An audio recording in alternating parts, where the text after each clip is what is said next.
Life Matters, a Penn Mutual podcast for financial professionals, bringing you life insurance insights from advanced sales experts and life insurance specialists. Grow a stronger practice today. Welcome to Life Matters, a Penn Mutual podcast. I'm your host, Bill Bell, Vice President of Advanced Sales with Penn Mutual, and it is my honor to be with you today. Now, this is a great episode because we invited one of our awesome regional vice presidents, Tom Meyer, who covers the Midwest and helps out in the Northeast, as our guest for today's show. Tom and I have been friends for 20 plus years, and when we were putting together our list of guests for Life Matters, a Penn Mutual podcast, Tom was very high on the list because we knew he would have great insights to share with the listeners. Now, a few things that we talked about what makes Penn Mutual special as a carrier. We talked about what he's seeing out there that's working for financial professionals. And if you're a fan of Van Halen and Cincinnati style chili, you're definitely going to want to listen to this episode. So let's stop wasting any time and get to the conversation I had with Tom.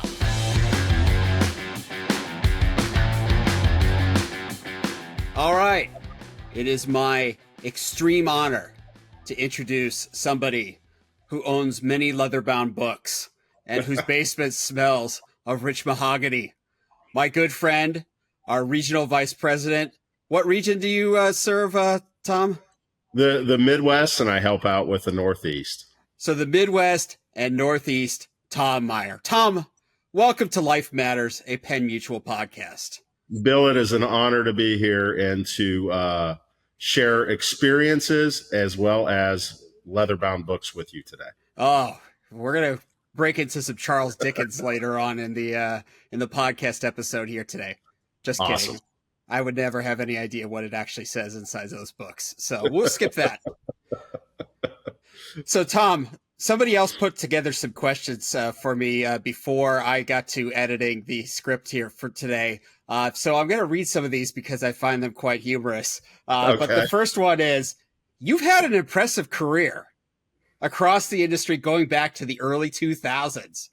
But before that, I know you spent a number of years in banking. What inspired you to make the switch over to life insurance? Well, you know what? There's an interesting story, and I'll try to make it as short as I can. I worked in bank branches, and I sold a lot of single pay life insurance, annuities, et cetera. In the branch that I was in West Dayton. And if anybody's familiar with that area, there was a pretty rough part, but it was actually one of the biggest deposit bases in the city of Dayton. And it had a lot of good customers. I did very, very well there. The only problem is I got on a first name basis with the FBI agents that were always there to investigate the 10 bank robberies that happened while I was there. And my wife, she was pregnant with our first child. And, she really realized that I liked my job quite a bit. But I did make a promise to her that if it happened one more time, that I would find another job. And little did I know that following Wednesday, it happened again. And I kept my promise. So I was pretty tight with an individual that I worked with at Bank One. That ended up leaving for an insurance company to build out a distribution system in their captive agency force. And I was able to find a job there pretty quick. And so began the run of the life insurance professional. All right. We're not saying anything negative about the beautiful city of Dayton, Ohio, just to get that out there so that if anybody from Dayton is listening, we love Dayton. Absolutely. Very good. And that answer is a lot longer than I thought it was going to be, because I thought you were just going to say they were hiring. Well, certainly we've had that conversation numerous times, Bill, but there was a little bit more than they were hiring behind it. So, all right, fair enough. Now, you have worked for some other insurance companies before coming over to Penn Mutual. What makes Penn Mutual special to you as somebody that's a field representative for the company?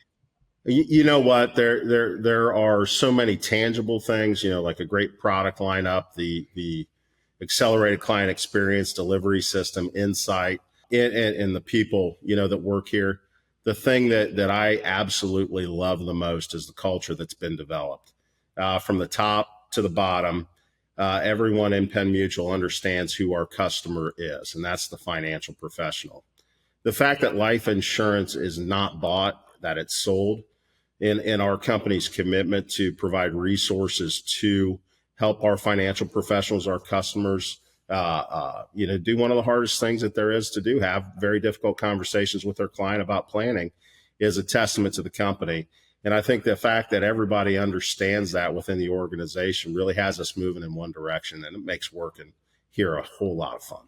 Is there one moment in time where after you started with Penn Mutual, you're like, wow, this place is different. This place is really special? Yeah, you know what? Honestly, it was throughout the entire interviewing process. Before I came on, I had the opportunity to interview with a lot of our senior executives, as well as the folks that were integral in the Independence Financial Distribution Network. And honestly, you could just get the vibe that people really loved what they did. And, as I started January 1st of 2019, it didn't take long to really understand and get immersed into the culture here and really enjoy it. So there's not really one thing. But if I had to narrow it down, beyond the interview process, it was probably when I put my first application in through the ACE system to see exactly how streamlined that process is. Gave me a great understanding of what we're doing here, not only in helping our clients, our customers, the financial professional, but helping them get something to market in a very expedited and efficient way was really eye-opening. And at that moment, I kind of knew that, what we were doing was extremely special. See, I thought you were just going to say, Bill, when you joined the company is really when I knew that this was a special place to be. See, Bill, there's a number of things that have built on to each other. That's just the most recent. I will say the Friday, September 1st, 2023, I believe is. That is correct. Yeah. That is one of the most monumental, pieces that has happened since I started. So if we're going in chronological order, that's fair. All right. Thank you for building up my ego. Not that I need any help in that. Welcome. All right. All right. So I think that really the primary thing that most of our listeners will want to hear about is what you're seeing in the field, because I think a lot of people, they sit in their office wherever they are regionally throughout the country, whether it's East Coast, Midwest, in the South, in the West, and they think, hey, what's working for other people out there? And you've got a great perspective because you have a territory that covers a lot of different markets. Like you have Boston and you have Chicago in your territory, and those are very different insurance markets. So you get to see a lot of different planning strategies and ideas that are working out there for people. But they still involve life insurance. And so everybody is curious to know what it is that's working out there right now. So Tom, what are some of the sales concepts that you are seeing that are really driving business throughout the life insurance industry these days? In the executive benefits arena, I would have to say split dollar is a big thing for us. One of the regional marketing directors on my team, Bobby Fendi, has really built an expertise in that area and has the folks that do a lot of that type of business. And it's one of those items that we underwrite very, very well. From a financial perspective and are looked to because of the quality of product.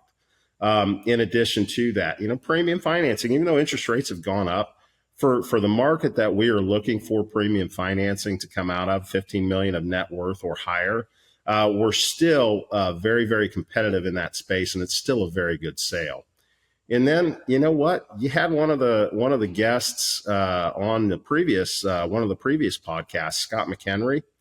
In addition to him, there are a number of professionals across the country and even in our territory that are very capable of telling the story about insurance inside of qualified plans and how that can be a very effective planning tool, not only for current year tax planning, but also for, estate planning and things like that along the way.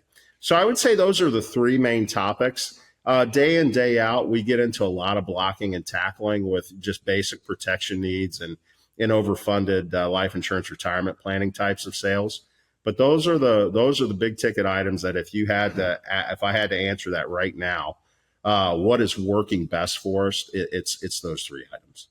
And from a product perspective, do you see a lot of differences based on regionality? Like, do you see more whole life and guaranteed types of products up in the Northeast versus Chicago and other places within your territory, which maybe there's a little more VUL or IUL type of focus? Yeah, it is interesting. Up in the Northeast, there's a lot of whole life, a lot of GUL, guarantee rich type of contracts that are written.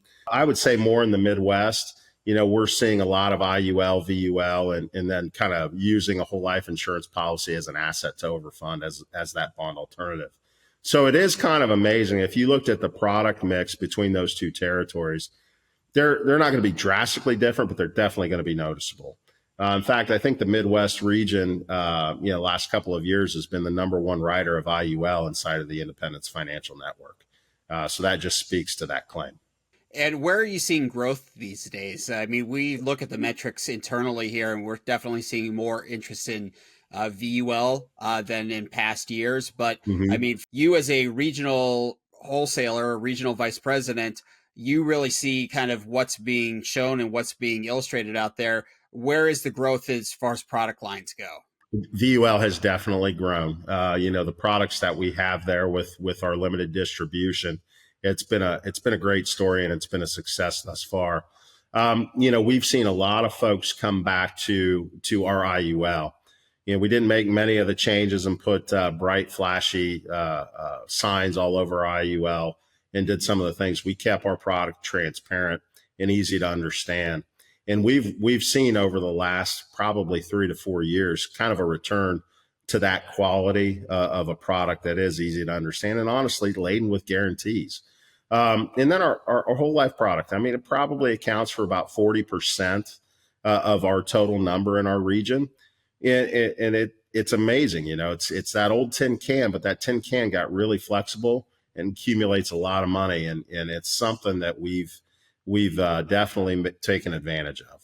So as far as areas of growth, in policy count, we're seeing a lot of term insurance come in as well. So, we're very pleased for whatever piece of business, that a financial professional wants to place with us. We're very pleased and quite honestly fortunate that we've got product lines that are competitive in every single cell that are out there. So let me see if I can summarize that a little bit. Regardless of the flavor of life insurance that a FP is looking at, Penn Mutual likely has a solution because of the fact that we have good whole life, we have variable universal life, we have IUL, we have GUL, we have survivorship products, and we have term. Do I have that correct? You nailed it. Terrific. All right. Couple of other questions in regards to kind of what you're seeing out there. Obviously, Penn Mutual is a mutual life insurance carrier, thus the mutual in our name. Yes. Does being mutual really make a difference for you when you're talking to financial professionals out there? 100% it does. Being mutual is certainly one of the biggest attractions, from my perspective, when we're out talking to our customers, our financial professionals. It allows us to make certain that we are putting our best foot forward at all time. And when you're managing a company to surplus, you've got a lot more flexibility to stay to the plan, to do what's right for the ultimate end client, the customer of the financial professional, and to make certain that we're going to leave the company better off than when we got here.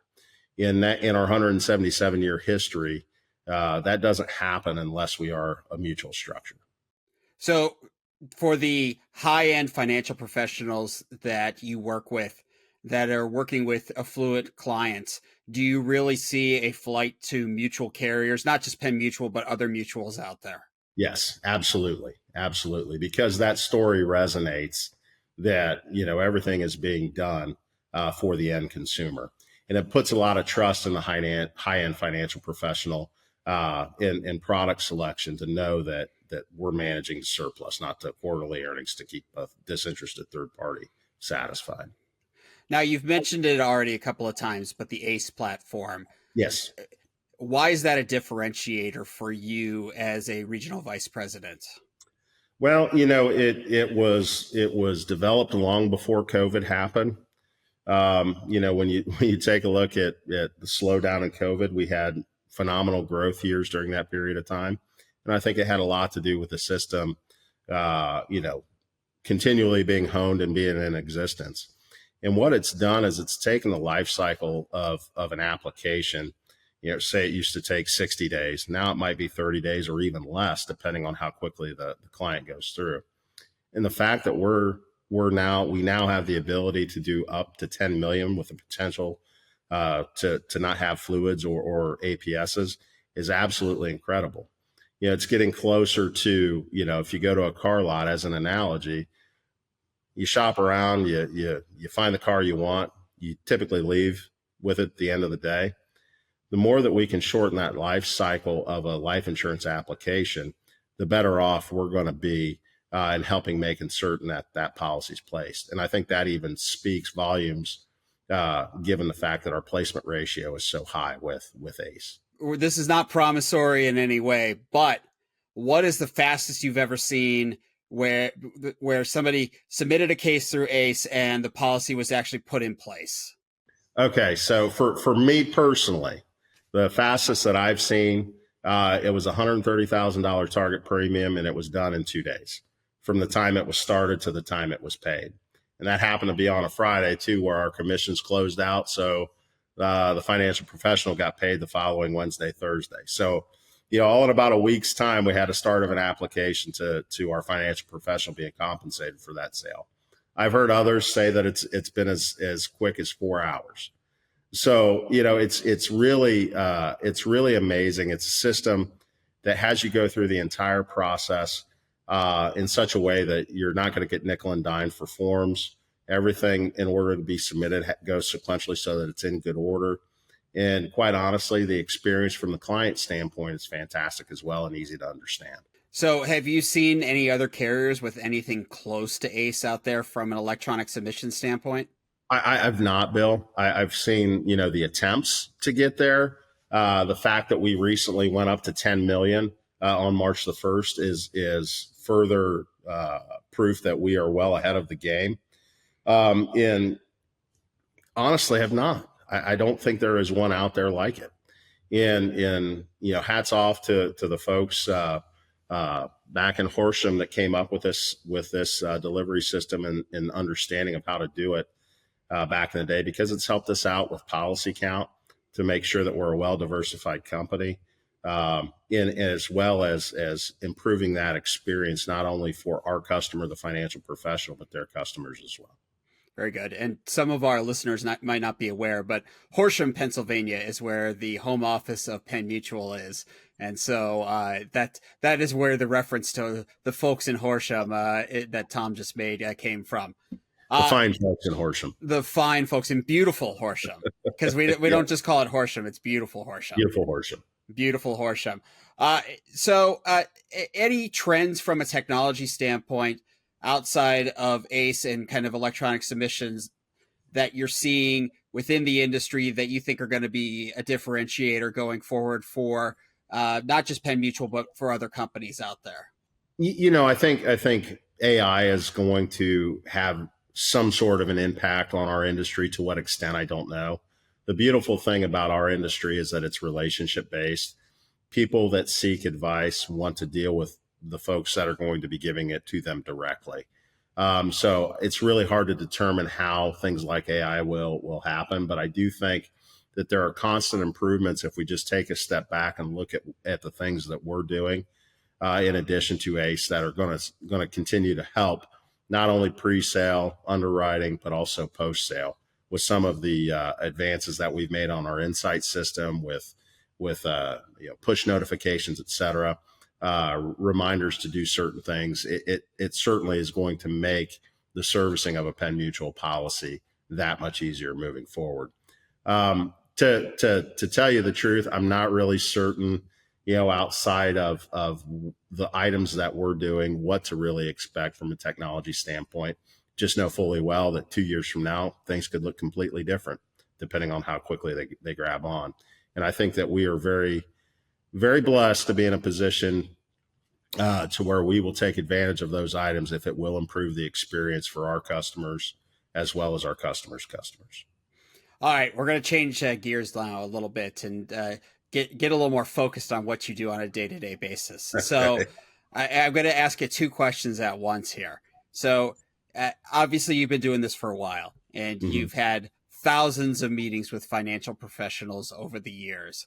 Is there one that stands out in your mind where you thought to yourself, wow, what we do on a day-to-day basis really makes a difference in people's lives? And then conversely, is there one meeting where you left and you're like, man, why do I do this to myself every single day? And I'm never going back to that office again. Yeah. Well, the one meeting that is absolutely a profound thing and really hit home for me happened early in my career. Um, I was working at another carrier and I was helping do point of sale work with an agent, of that particular carrier. And the carrier that I worked for, it was really, really smart. They had inside life requirements to max out contracts, but the people that worked there were generally very, very good, and they just wanted to do the right thing.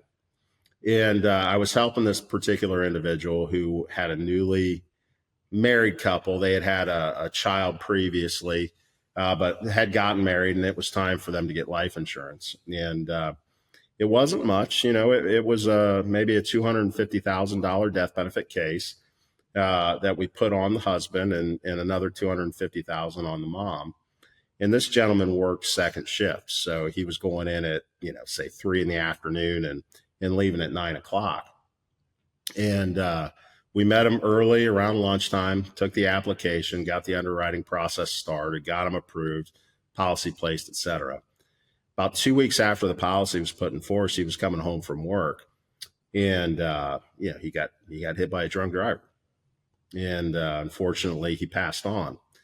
And I wasn't part of the delivery of the death claim, but the agent that I was working with was, and he delivered the death claim, and she never asked what type of a policy it was. She didn't say no, this is too much. She was very thankful that he was there when at the moment in time when those funds were needed the most.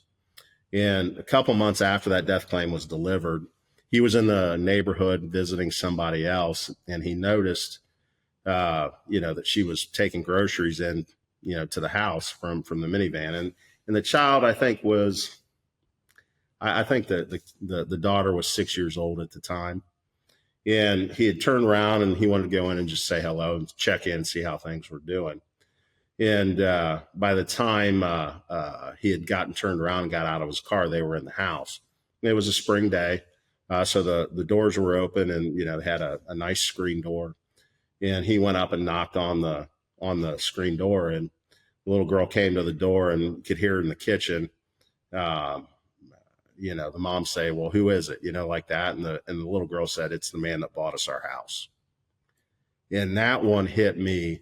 No matter how big the case is, no matter what it is, it's a very noble profession that we participate in, and helping others in their worst time is one of the biggest benefits that I think comes out of this.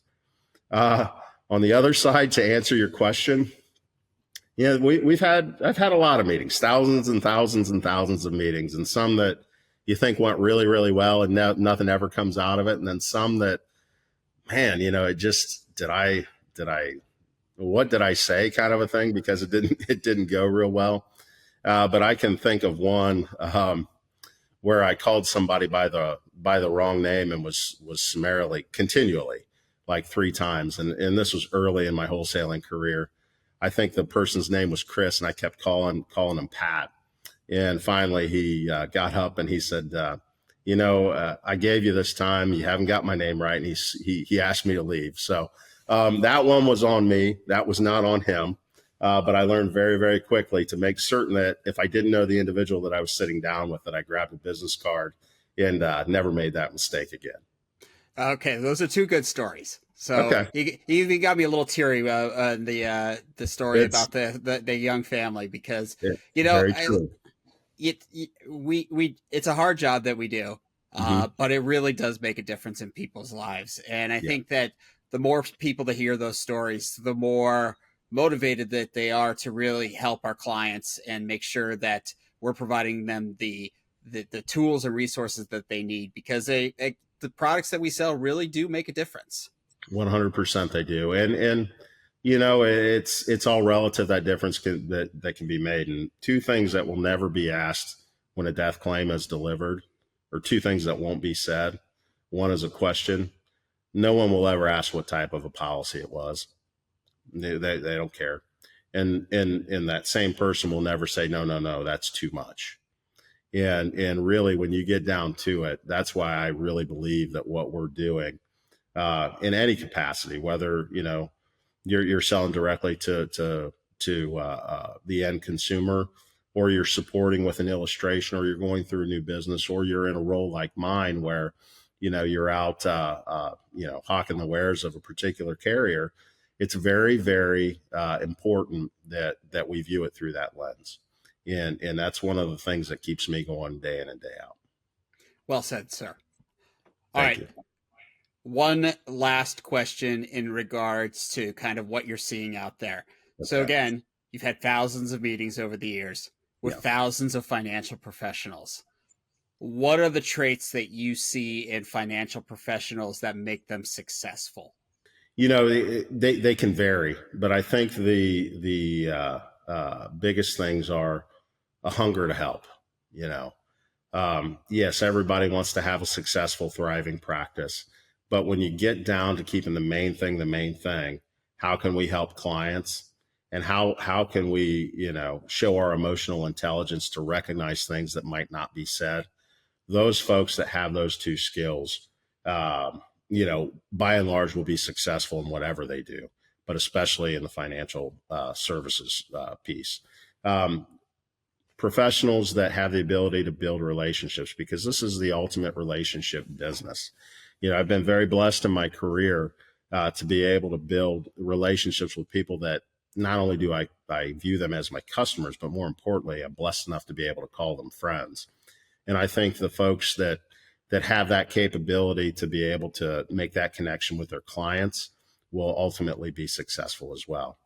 And quite honestly, people that are not afraid to grind. You know, we see folks that are in various stages of their career, and you know, someone that's built a thriving, successful practice, and maybe they're on the back end of their career. They have a common trait with a person that we know is going to be successful coming up the chain. And that is the determination to help the client, to provide them advice and counsel on them achieving their goals, and the ability to continue to grind. Even when things aren't going well, you're out there working, you're trying, you're having another appointment, you're doing that one extra thing that the competition isn't doing, but you're doing it with the focus of the client in front of you. Terrific. All right. So we recently reconfigured, retooled, built the advanced sales team here at Penn Mutual. For somebody like yourself, why does having a top-notch advanced sales team really make the difference for you? Bill, I'll be honest with you. I think our distribution is the best distribution in the country at any carrier. And I truly believe that. I think we've got quality, talented people, you know, out there calling on financial professionals every day. I think your department gets us next level. I think having the resources, the expertise, and being able to talk about a vast array of concepts, whether it's executive benefits to premium financing to, you know, spousal lifetime access trusts, and being able to provide that expertise and consultation with our financial professionals is invaluable. When I heard that you were coming over, I knew right off the bat that was going to be the piece that was going to help us continue to grow and make a splash in the independent space. And I can't tell you, you know, in our careers, you know, they've run alongside each other for a very, very long time. I can't tell you how excited I was when I heard that you were coming over and that you were going to have the ability to build this department, because I saw that instantly as our opportunity to grow internally, but also to help our financial professionals grow, knowing fully well that they've got the confidence to be able to present what is right for the client and do it in a manner that will be above board. Terrific. Well, my ego is sufficiently satisfied at this point here, so thank you for that. All right, so let's get to a couple of fun questions here. All right, let's go. All right. So our listeners might have already picked up on the fact that you and I have known each other for a long time and we have some common interests. Yes. My first fun question for you. What is the best Van Halen album? Oh, golly. You know what? It's got to be, for me, it's either Van Halen 1 or Fair Warning. Fair Warning. I was not expecting that one.